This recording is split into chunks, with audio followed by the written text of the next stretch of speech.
What if I told you there was a secret meeting in Middle-earth that could change everything we thought we knew about the Lord of the Rings? Not between Gandalf and Saruman, not between Elrond and the Witch King, but between Tom Bombadil and Galadriel, two of the most ancient and powerful beings in all of Middle-earth, sitting across from each other in a conversation that Tolkien hinted at but never fully revealed. This isn't speculation.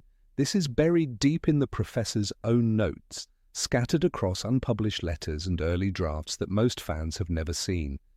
And when you piece it together, it reveals something that makes the entire War of the Ring look like a carefully orchestrated chess match where every move was planned centuries in advance. But before we dive into this earth-shattering revelation, we need to understand who these two really are, because what you think you know about Tom Bombadil and Galadriel barely scratches the surface of their true nature and power. Let's start with Tom. Everyone thinks he's just this jolly fellow singing songs and rescuing hobbits from trees. But Gandalf himself admits something terrifying about Tom. He says Tom is his own master. Think about what that means in Tolkien's world. It means Tom doesn't answer to the Valar. He doesn't follow the laws of Arda. He existed before the Elves awakened, before Sauron served Morgoth, possibly even before the music of creation itself. When Tom handles the One Ring, it has zero effect on him. He doesn't become invisible. He doesn't feel its pull. He treats it like a trinket. But here's what most people miss. You don't just ignore the most powerful artifact in Middle-earth unless you understand exactly what it is and how it works. Tom's immunity isn't ignorance, it's complete knowledge. Now consider Galadriel. She's not just another elf lord. She's one of the few beings left from the years of the trees in Valinor. She learned magic directly from the Valar. She witnessed the creation of the Silmarils. She's older than the sun and moon themselves, and most importantly, she possesses Nenya, one of the 3 elven rings of power. But here's where it gets interesting. While everyone focuses on how these rings were made to preserve elvish realms, they miss the deeper truth. The 3 rings weren't just made to fight decay, they were created to maintain balance, to keep certain forces in check.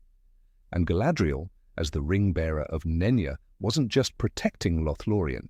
She was maintaining cosmic equilibrium across all of Middle-earth. So what happens when the one being who stands outside all laws meets the one being responsible for maintaining those laws? What would they have to discuss that was so important it had to remain secret? The answer lies in understanding what Tom Bombadil really is, and this is where Tolkien's deepest theological ideas come into play.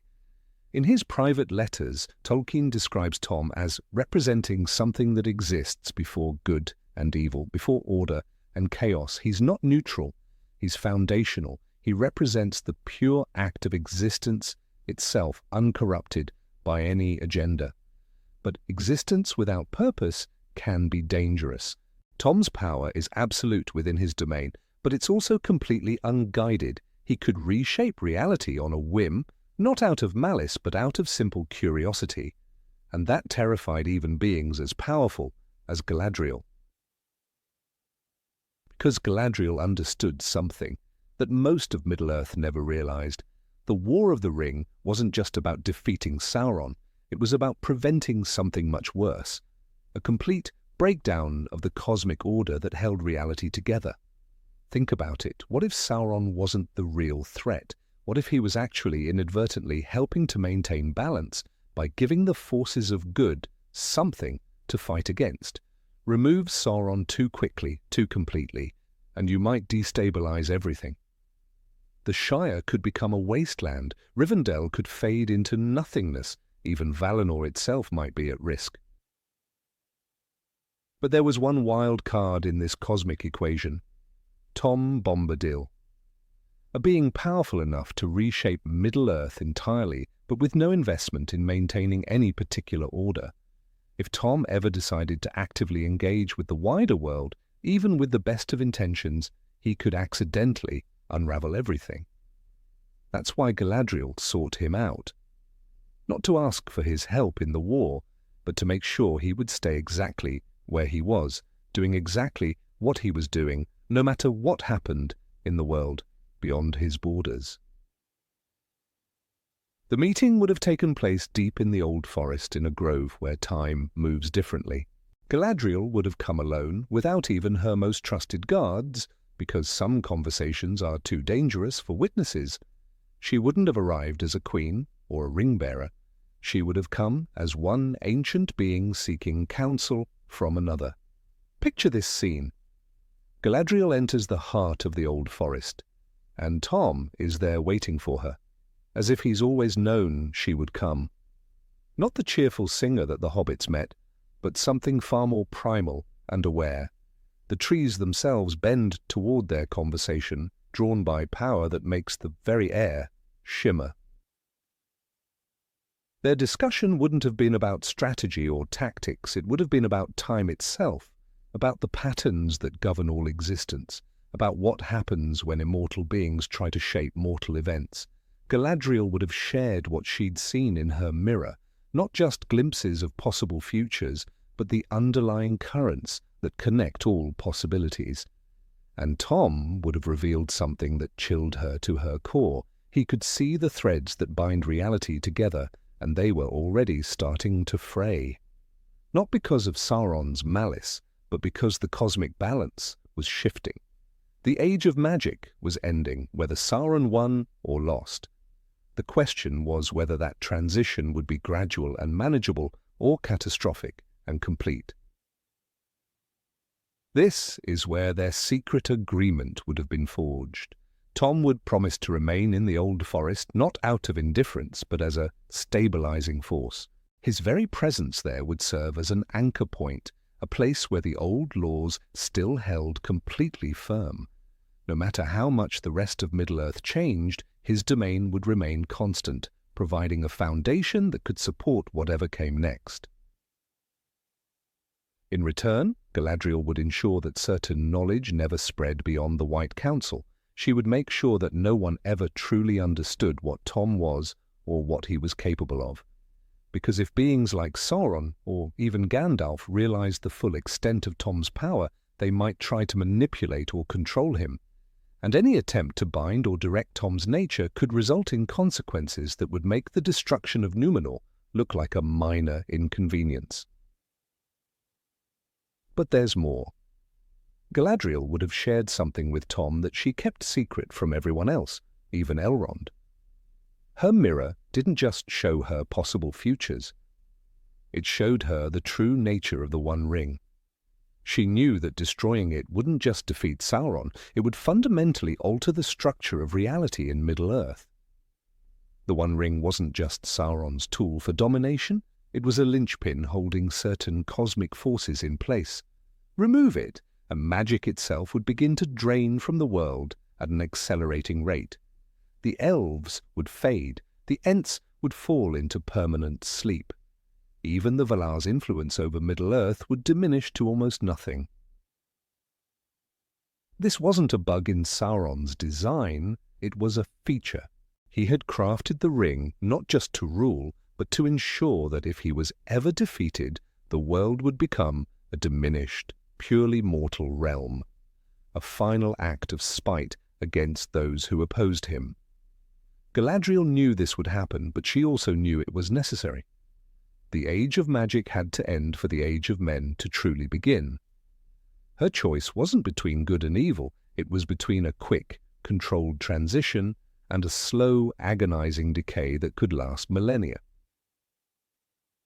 But she needed Tom's assurance that when the magical foundations of the world shifted, when the old certainties crumbled, there would still be at least one point of absolute stability, one place where the fundamental laws of existence remained unshakable, not to preserve the old world, but to provide a foundation strong enough to support whatever new world emerged from the ruins. Tom understood. More than that, he approved, because he had seen what few others could perceive. The current structure of Middle-earth was beautiful, but it was also temporary, like a magnificent flower that blooms for a season before giving way to fruit. Trying to preserve it indefinitely would ultimately destroy everything it was meant to protect.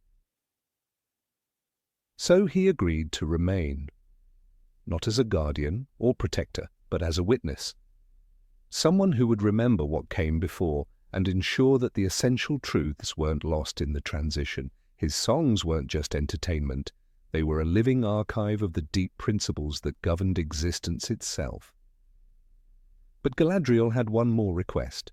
She asked Tom to do something that went against every instinct of his generous nature. If anyone at all ever came seeking to harness his power for the greater good, he was to refuse them completely, not with explanation or apology, but with absolute, immovable denial.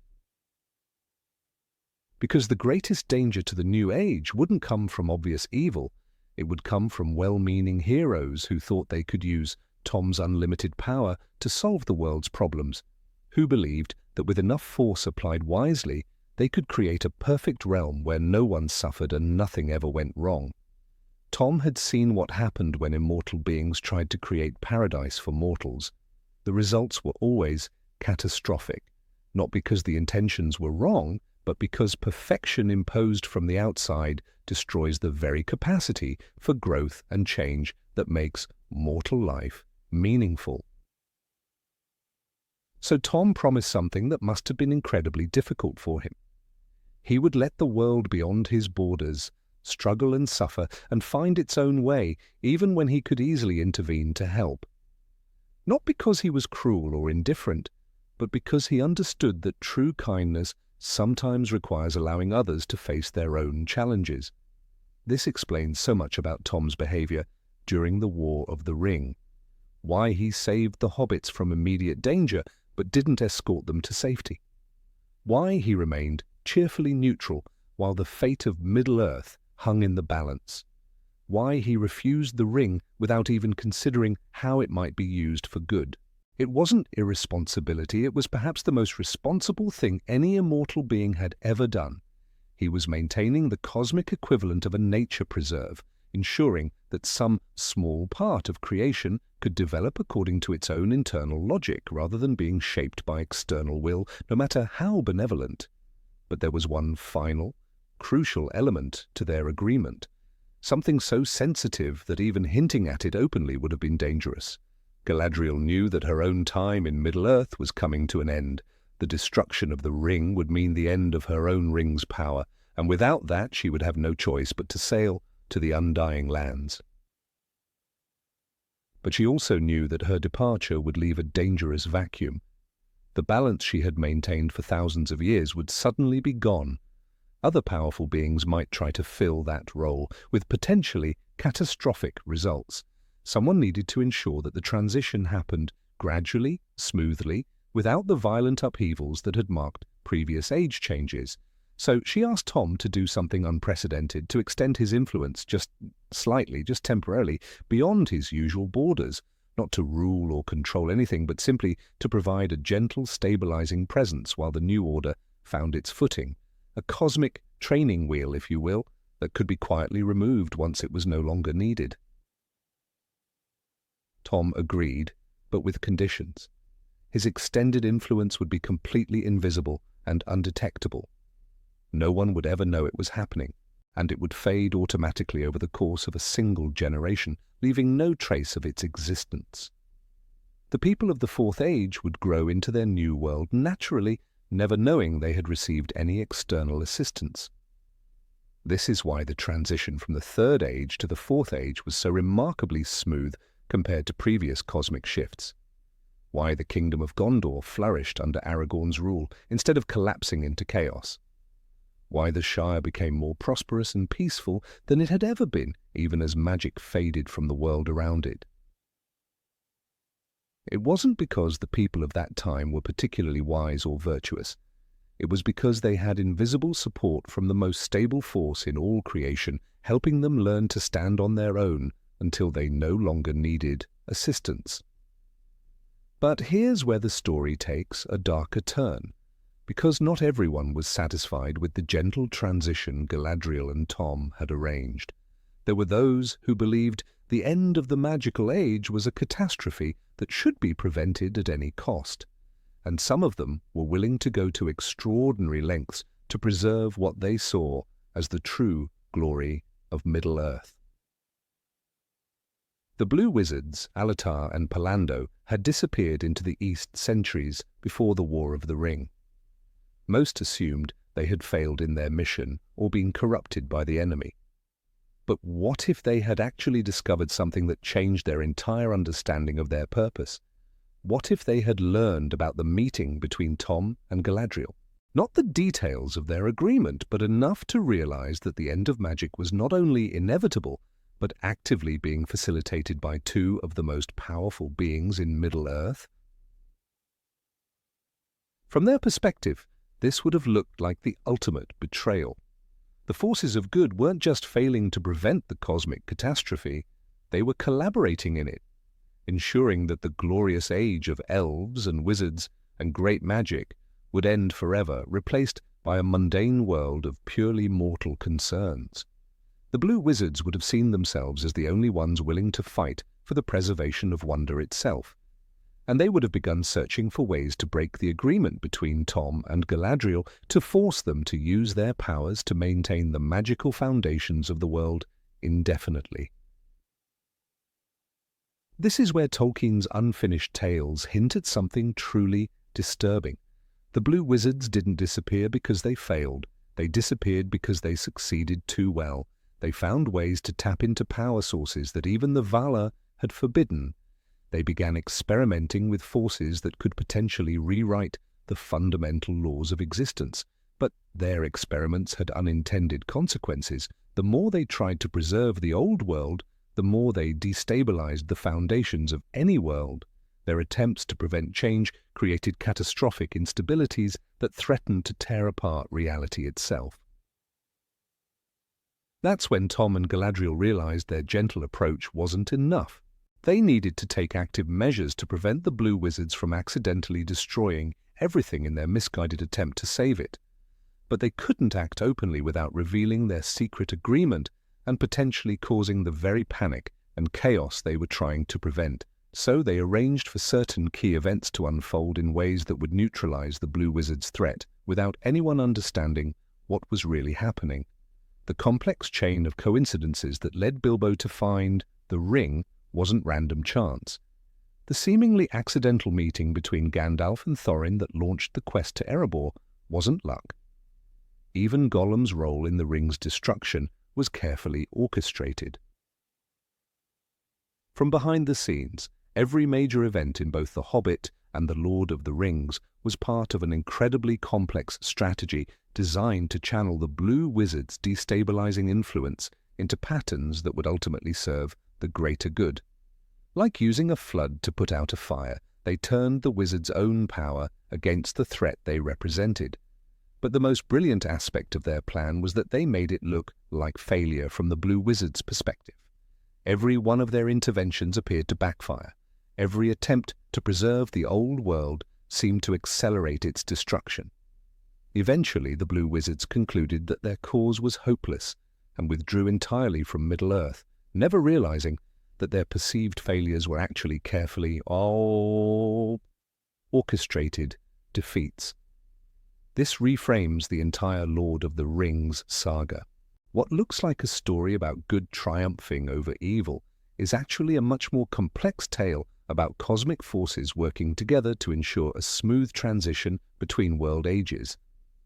Frodo's mission wasn't just to destroy the ring, it was to serve as the focal point for a vast metaphysical operation that channeled potentially catastrophic energies into constructive transformation. And Tom Bombadil wasn't just a quirky side character who happened to be immune to the ring's power. He was one of the chief architects of the entire sequence of events, working in perfect coordination with Galadriel to guide Middle-earth through its greatest crisis without anyone realizing the true scope of what was happening. But this raises profound questions about free will and predestination in Tolkien's world. If Tom and Galadriel were secretly orchestrating major events, how much choice did the other characters really have? Were Frodo and Sam genuine heroes making their own decisions, or were they unknowing pawns in a cosmic chess game? The answer is both more complex and more beautiful than either extreme would suggest. Tom and Galadriel didn't control events directly. Instead, they created conditions that would allow genuine heroism to emerge and succeed. They cleared obstacles and provided opportunities, but the actual choices and sacrifices were entirely real. Think of it like a master gardener preparing soil for a rare flower. The gardener can't make the flower grow or force it to bloom, but by creating the right conditions, they can ensure that when the flower does choose to grow, it will have everything it needs to flourish. Frodo's courage was genuine, Sam's loyalty was real, Aragorn's growth into kingship was authentic, but their heroism was able to achieve cosmic significance because Tom and Galadriel had prepared a context in which individual virtue could reshape the fundamental structure of reality itself. This is perhaps the most profound aspect of their secret alliance. They found a way to preserve genuine free will while still ensuring that the greater good would ultimately prevail. They created space for authentic heroism to emerge naturally, without coercion or manipulation, but within a framework that would magnify its effects beyond what any mortal hero could achieve alone. But the most remarkable thing about their approach was that it was designed to be completely invisible to history. Future generations would remember the War of the Ring as a straightforward tale of good versus evil, with no understanding of the deeper currents that made victory possible. Tom and Galadriel would receive no credit for their roles in shaping events. Their greatest achievement would be forever hidden. And that was exactly how they wanted it, because true wisdom sometimes requires accepting that your most important work will never be recognized or understood. The greatest acts of service are often those that make it look like no service was needed at all. So when we read The Lord of the Rings today, we're seeing only the surface layer of a much deeper and more complex story. The tale of hobbits and wizards and the destruction of evil is true, but it's not the whole truth. Beneath that heroic narrative runs a subtler story about the art of gentle transition, about finding ways to change everything while preserving what matters most. Tom Bombadil and Galadriel understood something that few beings ever grasp, that the greatest power is sometimes the power to refrain from using power, that the highest wisdom is knowing when to act invisibly rather than heroically, that true love for the world sometimes requires letting it transform itself rather than trying to preserve it unchanged forever. Their secret meeting wasn't just a conversation between two immortal beings.